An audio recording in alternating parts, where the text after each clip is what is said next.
क्या है, एक दिन हनुमान जी ने सोचा कि देखो ये अपने भगवान का भर भोग लगाते हैं, जगन्नाथ भगवान का बढ़िया बढ़िया भोग लगाते हैं, और हमको है तो जो बचता है थोड़ा बहुत तो दे देते, इतने में हमारा थोड़ी काम चलता है भाई, हम भी तो पाते हैं। तो जो बढ़िया बढ़िया चीजें हैं तो भगवान को, थोड़ा जो बचा तो हमको दे देते हैं, इतने में हमारा काम। तो जानबूझ करके हनुमान जी महाराज वहां से चले गए और धीरे से कह रहे हो समुद्र से, जो तुम्हें करना हो तो करना भैया, हम जा रहे हैं। तो जब चले गए हनुमान जी तो फिर वही उपद्रव हुआ। जब उपद्रव हुआ तो फिर लोग मुझे कि सरकार ये तो हनुमान जी यहाँ चले आए हैं, उधर समुद्र अपना मनमाना कर रहा है। तो हनुमान जी को राम जी कहा जाओ भाई देखो, हनुमान जी ने कुछ बताया नहीं कि हमारे साथ ऐसा करते हैं। तो जैसे ही आते हैं हनुमान जी महाराज, तो लोगों ने उनके पैर में बेड़ी डाल दिया कि अब कहा जाओ, इसलिए उनको बेड़ी वाले हनुमान जी कहते हैं। तो स्वामी जी ने वहां पर कथा सुनाई। फिर इसके बाद जगन्नाथपुरी का प्रसाद मिलता है, दाल चावल साग सब कुछ मिलता है। तो स्वामी जी चूंकि फलहार करते हैं, लेकिन ये भगवान का प्रसाद है, प्रसाद के कारण उन्होंने बढ़िया दाल चावल रोटी साग पूरी सब कुछ पाया स्वामी जी ने। इसके बाद फिर स्वामी जी जब चलने के लिए तैयार हुए तो गंगाराम जी के आश्रम में रुके हुए थे। उन्होंने प्रार्थना किया कि गुरुदेव अब कुछ दिन और बाकी हैं, इसलिए यहाँ रामनवमी मना लीजिए, फिर इसके बाद जाइए, और जितनी तैयार फलहार की आपकी जो व्यवस्था है सब आश्रम से होगी। लेकिन स्वामी जी ने कहा कि भाई देखो अब हमको जाने दीजिए, क्योंकि बहुत दिन हो रहे, हमें और जगह की यात्रा करना है। इस तरह से स्वामी जी ने जब कहा तो उन्होंने भी कुछ नहीं कहा, उन्होंने वहां से उनकी विदाई कर दी। अब क्या है कि जहां से स्टेशन जाना है जगन्नाथपुरी, अब उधर तो समुद्र है, काफी दूर चलो तब वो स्टेशन मिलता है। अब वहां कोई ना रिक्शा मिला, ना तांगा मिला, ना चलते। तो अब स्वामी जी का सामान थोड़ा बहुत तो नहीं था, बहुत था। तो राम जी तो भाई थोड़ा बहुत ले लिए क्योंकि वो छोटे थे। अब पूरा दुबे जी के सिर में लगा, तो उनसे चलते नहीं बन रहा था। तो राम जी ने कहा कुछ हमको भी दे दो, कहां तक आप चलोगे? तो राम जी ने फिर लादा। अब राम जी को जो बिंडल दिया गया बहुत वजनदार था। अब वो चलते चलते हिच गए, चलते चलते जब हिच गए तो कहने लगे भाई पता नहीं कितने दूर है धर्मशाला भी, अब कहां सरकार रुकने वाले हैं बताओ। इतना भारी सामान जो 3 लोग नहीं ले जा पा रहे वो हम ढो रहे हैं। पता नहीं अगर ऐसा ही ढोना पड़ गया तो 3 जगह के लोग 2 ही लोग बचेंगे, ऐसा कह दिया। सरकार हंसने लगी। किसी तरह से स्वामी जी आते हैं, लेकिन गाड़ी रात्रि में थी इसलिए एक जगह रुक गए। अब हुआ क्या कि रात्रि में सरकार की सेवा होती, तो राम जी नहीं आए, दुबे जी भर आए। उन्होंने सोचा, स्वामी जी ने पूछा कि राम जी कहाँ हैं? तो कहने लगे कि वो कह रहे कि आज हमको बहुत थकान, इसलिए वो लेटे हुए। इसके बाद जो हरि गोविंद जी थे वो बाजार जाते हैं सरकार की व्यवस्था फलहार करने के लिए, और जो साग जहां मिलती थी, अब स्वयं पाना है साग, तो बाजार बहुत दूर था। तो किसी तरह से गए वहां पर। अब बहुत देर हो गई, यहाँ गोविंददास जी कह गए थे राम जी से कि आप जो है कुछ भोजन बना लेना, चावल वगैरह, साग बाद में बन जाएगी। तो जब गोविंददास जी लौट करके जब आए तो ये बिना मन का भोजन बनाए, एक तो थके थे और दूसरी बात बिना मन का भोजन बनाए तो चावल को धो के नहीं बनाया, ऐसे ही बिना धोला चावल बना दिया, सीधा भिगाया और धर दिया। अब जब गोविंददास जी आए तो देखे चावल को, कहा कि आपने धोया नहीं? कहा भाई हमने सोचा काय के लिए चावल धोए, ऐसे ही हमने बना दिया। तो स्वामी जी कहने लगे इसको भाई गुलहाती कहते हैं, गुलहाती, गुलहाती जो बिना धोया चावल बनाया जाता है, कहा ये गुलहाती है। तो गोविंद दास जी ने कहा कि स्वामी जी बिना धोए बना दिया, ठीक है गुलहाती है, लेकिन चावल कहता है क्या है, इसलिए धोना चाहिए। तो गुरुदेव ने उस बात को शांत कर दिया कि कहीं झगड़ा ना बढ़ जाए। अब इसके बाद क्या है कि एक तांगा वाला जा रहा था, तो तांगा वाले को बुलाया, उससे पूछा भैया स्टेशन का कितना लोगे, तो उसने ज्यादा दाम बताया। अब तो दुबे जी उससे बात विवाद करने लगे, इतना लगता नहीं है, फिर भी आप मानते हो साधु समझ करके ऐसा वैसा। वो बात इतनी बढ़ने लगी कि स्वामी जी वहीं से खड़े खड़े सीताराम सीताराम कहने लगे। जब सीताराम का शब्द सुना तब शांत हुए। आए प्रतीक्षालय प्रभु लिए लेखनी हाथ। अब किसी तरह से बैठे उस तांगे में और अपना आकर के प्रतीक्षालय जो स्टेशन में बने रहते हैं उधर सरकार भी विराज गए, आसन लगा दिया और कुछ लिखने लगे। लेकिन हम दोनों में खटापटी हो गई थी कि चावल कैसे क्यों इस तरह से बनाया, इतनी भर। अब चूंकि बात है, बालक तो है, दोनों में खटापटी होने के कारण दूर दूर बैठे थे। अभी नजदीक बैठे रहे लेकिन अब दूर दूर बैठे रहे। अब स्वामी जी अपनी लेखनी से कुछ लिख रहे थे, लेकिन दोनों की स्थिति को देख करके उन्हें कुछ अच्छा न लगा, उदास हो गए।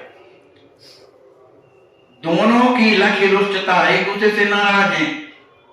तो गुरुवर हुए उदास, लिए हाथ में लेखनी, बोले देखो पास। माने कि ये दूर दूर बैठे हैं, आपस में इनका मेल जोल नहीं है। तो जैसी सरकार ने उन लोगों को देखा कि स्वामी जी बड़े दुखी से दिखाई दे रहे हैं, तो दुबे जी आए और चरणों में प्रणाम किया। बोले गुरुवर लेकर आए, पृथक रहे या वापस जाएं। स्वामी जी ने कहा दुबे जी से, दुबे जी वो क्या नाम से टिकट कहाँ है, टिकट कहाँ है, 3 टिकट अलग अलग है ना, तो हमारा वाला टिकट दे दो। अब दुबे जी जाके चरणों में प्रणाम किए।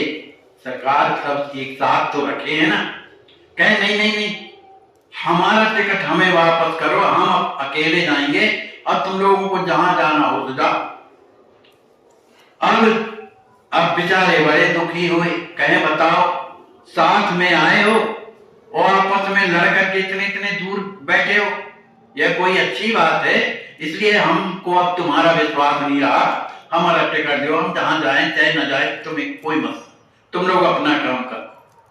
ऐसा जब कहा तो दोनों के दोनों चरणों में आकर के और फूट फूट रोने लगे, कहने लगे सरकार अब हम लोग ऐसा नहीं करेंगे। कान पकड़ करके उठने लगे। अब स्वामी जी का तो सरल स्वभाव है, रोना स्वामी जी को पसंद नहीं। वो जब रोने लगे तो स्वामी जी का जो क्रोध था वो शांत हो गया। इसके बाद फिर रेलगाड़ी का समय था, पास ही में बैठे थे, तो स्वामी जी से कहते हैं सरकार रेलगाड़ी तो आ गई है, चला जाए। तत्काल ही आसन वगैरह समेटा वहां से वो चल दिए। उधर एक पंजाबी था, वो भी गाड़ी में बैठा हुआ था। वो स्वामी जी का दर्शन करके बड़े प्रेम में भर जाता था। उसके हृदय में उत्कंठा थी कि मैं इनसे कुछ पूछूं, लेकिन पूछ नहीं पाता था। किसी तरह से दुबे जी ने बताया परिचय पूरा सरकार का, दुबे जी ने परिचय सरकार को बताया।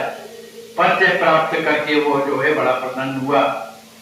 इसके बाद संत कहा सब भांत से आश्रम प्रभु संपन्न, देख रेख दीजिए सेवक निज उत्पन्न। इसके बाद प्रभु जो है वहां से चलने के बाद आते हैं द्वारका। द्वारकापुरी जब पहुंचते हैं तो एक संत मिल जाते हैं, कहते हैं प्रभु हमारे आश्रम में चलिए आप। वो आश्रम के जो महंत थे बड़े सौम्य थे, बड़े आदर भाव के साथ स्वामी जी के चरणों में प्रणाम करते हैं। व्यवहार उनका इतना बढ़िया था कि वो हाथ पकड़ करके चलने लगे। गोविंद दास जी से स्वामी जी ने कहा, भाई देखो ये कहाँ के क्या, पहले हम पता तो लगाओ। गोविंद दास जी महाराज जब जाते हैं, देखते हैं वहां पर आसन, माने जहां आश्रम में, वहां सख्त सुविधा थी। अब वहां से जाकर के स्वामी जी उस आश्रम में विराज जाते हैं। इस तरह से स्वामी जी वहां पर पहुंच करके अपना जो नित्य नियम है वो कभी उनका बिगड़ता नहीं था। एक भजनदास जी नाम के संत थे, वे अत्यंत गुमानी थे, बड़े अहंकारी टाइप के थे। चले दरसित प्रेम युत श्री गुरुदेव सुजान, ऐसे अभिमानी जो गुमान में भरे हुए भजनदास जी थे, तो सरकार की सब कोई चर्चा कर रहे थे। तुमने भी सुना कि स्वामी जी कोई हैं जो आए हैं अयोध्यापुरी से, वो अत्यंत प्रेम स्वरूप है, ऐसा लोग कहते हैं। तो उनका दर्शन करने के लिए जाते हैं। जब जाते हैं तो उन्होंने जैसे ही सरकार का दर्शन किया, तो दर्शन करते ही उनका जो अभिमान था अपने आप रघु चक्कर हो गया। फिर इसके बाद स्वामी जी जब द्वारकाधीश आते हैं, तो द्वारकाधीश में आकर के जब मंदिर का दर्शन करने के लिए जाते हैं, द्वारकाधीश में जहां रुके हुए हैं, तो उनके मन में आया कि एक काम करें, पहले जाकर के गोमती जी का दर्शन करें, जो समुद्र में जहां मिलती, उनका दर्शन का महत्व है। स्वामी जी जाते हैं, साथ में वो सेवक भी हैं, गोमती जी का दर्शन करते हैं और फिर अपने आश्रम में आ जाते हैं। आश्रम में आने के बाद फिर उन्होंने सोचा कि चलो भाई अब द्वारकाधीश का दर्शन करना चाहिए। तो जैसे ही द्वारकाधीश का दर्शन करने के लिए जाते हैं, वो चढ़ के जाना पड़ता है। तो वहां पर जो प्रहरी था, जो द्वारपाल था, तो स्वामी जी को देख करके ऐसा सलूट मारता है जैसे राजा महाराजाओं को सलूट दिया जाता है। उसको लगा कि कोई ये साधारण नहीं है। और फिर इसके बाद स्वामी जी जब अंदर जाते हैं, तो अंदर जब जाते हैं तो दरवाजे तक पहुंचते हैं भगवान के। तो भगवान के दरवाजे में पहुंच करके और चरणों में प्रणाम करते हैं। और ज्यों भगवान का दर्शन किया, दर्शन जैसे ही करते हैं वही स्थिति हो गई सरकार की। कुछ बोला नहीं जा रहा, नेत्रों से आंसू बह रहे, शरीर थर थर कपने लगा। अब गोविंद दास जी महाराज, राम जी अगल बगल खड़े हो गए कि स्थिति संभाल के बाहर दिख रही है। किसी तरह से पकड़ लिए, वो स्थिति आ गई। अंत में वहां पर स्वामी जी कुछ बेहोशी की स्थिति में हो गए और वहीं पर उन दोनों ने वहां बैठा कर दिया और अपने पार किया। ठीक उसी समय पर एक ऐसे आते हैं जो पीताम्बर पहने हुए और वहां पर पहुंच गए। बड़ा सुंदर स्वरूप था और आकर के सरकार के पास बैठ जाते हैं। सरकार के पास जब बैठते हैं, उनके सिर में हाथ फेरने लगे, तो सरकार कुछ तो उस तरह से थे नहीं कि विशेष गंभीर स्थिति में रहे हों। तो देखने लगे जब सिर में हाथ दे, तो उनकी जो मूर्छा थी वो कुछ ठीक हुई। अब उनके नेत्रों से जो अश्रु बह रहे थे स्वामी जी के, तो वो जो पीताम्बरधारी आए थे, अपने पीताम्बर से उनके माने आंसू को पोंछ रहे थे। इसके बाद पुजारी जी भी आते हैं, वो पंखा झलने लगते हैं और देखा राम जी पंखा दीना, तिलक पुजारी मस्तक कीना, देख दशा लोग घबराए, पूजन हार न प्रभु पहनाए। इसके बाद स्थिति ये हो गई कि एक राम जी मतलब एक किसी का मन संत है जो मंदिर में ही रहते हैं, वो दौड़ करके पंखा लाते हैं और पंखा करने लगते हैं। इसके बाद पुजारी जी जो है स्वामी जी के मस्तक में तिलक लगाते हैं। लेकिन स्वामी जी की दशा देख करके लोग अत्यंत भयभीत होते जा रहे। पूजन हार न प्रभु पहराए, माने जो पूजा का जो भगवान का जो माला था, तो पुजारी पहनाना चाहते थे, लेकिन स्थिति अब बिगड़ गई, बेहोश हो गए, इसलिए कुछ नहीं। अब क्या किया जाए? इसके बाद जब पड़े हुए थे, बेहोश थे, तो जो पीतांबरधारी, अब इधर तो सभी रोने लगे, तो पीतांबरधारी जो परमात्मा, जैसे परमात्मा तो है ही है, कोई दूसरे थोड़ी है द्वारकाधीश से, उन्होंने कहा भाई आप लोग चिंता ना करो, ये ठीक हो जाएंगे किसी तरह से, किसी तरह की आप लोग चिंता ना करो। उन्होंने समझाया और जैसे सिर में मैं हाथ अपना फिराने लगे, स्वामी जी को घुसा गया। अब उसी स्थिति में स्वामी जी प्रभु का दर्शन करने लगे। इन दोनों ने भगवान का जो पूजन जो है पुरुष सूत्र के द्वारा करवाया। सभी जयकारा करने लगे।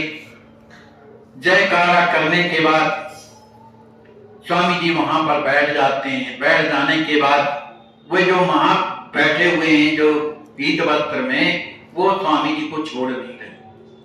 सरकार वहां दर्शन करने के बाद और कहने लगे कि अब हम लोग जाएंगे, जहां रुके हुए हैं वहां विश्राम करेंगे। तो इस तरह से जब कहने लगे तो पीतांबरधारी जो थे उन्होंने कहा तो एक बात है, कल पुनः आप दर्शन दीजिएगा।